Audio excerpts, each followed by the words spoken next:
And the Grammy Award-winning band Linkin Park has hired a team of weather experts for their upcoming tour in an effort to keep their fans safe from the threat of severe weather. A live interview with the group's tour manager explains why.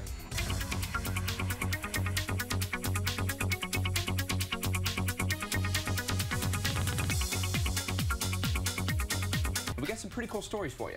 That we do. We're talking to the tour manager of Linkin Park because they're hiring a meteorologist. And I was saying, if any, big tours need me to be the meteorologist, I'll offer up my skills for you.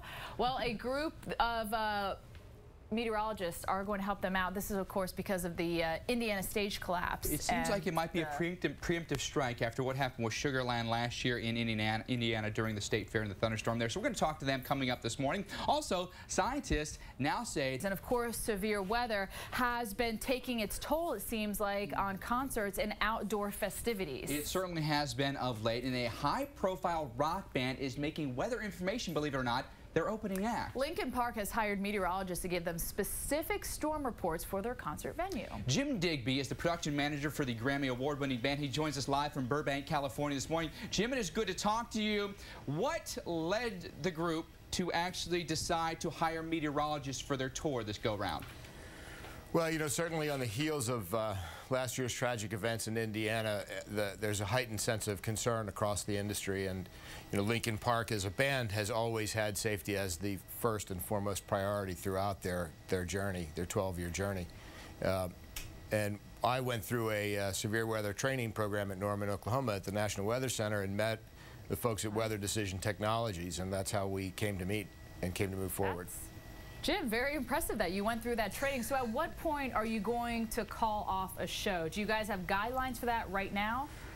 Well, that's the unique structure of what we've been able to do with WDT. We've set up trigger points that we believe are good baseline for the industry. And, lightning 10 miles out, lightning 6 miles out. And there's a decision matrix that we've put in place that will inform us what to do when these triggers are met so that we're not having to make those decisions on the fly when the weather's actually with us. Jim, it seemed like if we go back to last summer, and we all know what happened at the Indiana State Fair with the Sugar Land concert, it seemed like there was so much confusion at the time as to what was coming. There was a disconnect between the forecasters as the National Weather Service and the people that were actually supposed to make a decision at the fairgrounds itself. Is what you're doing hoping to alleviate any of that at all? Well, one of the things I learned at the National Weather Center is, when it comes to life safety, weather is not an amateur's job. It's a professional's job. So that's why we've hired this company to look after us. We will have all of these decisions already made long before, when the sky is clear. And when the decision comes, because we've got an alert from Weather Decision Technologies, we'll just take action and get off the stage if that's necessary. We'll evacuate the fans if that's necessary. And Jim, I don't know if a lot of our viewers know this, but Linkin Park actually has a non-profit to help storm victims. Tell us about that.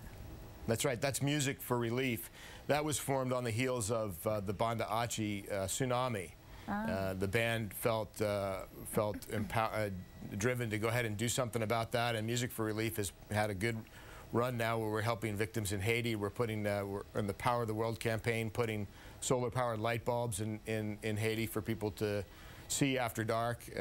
Linkin Park as a band is constantly active in disaster relief.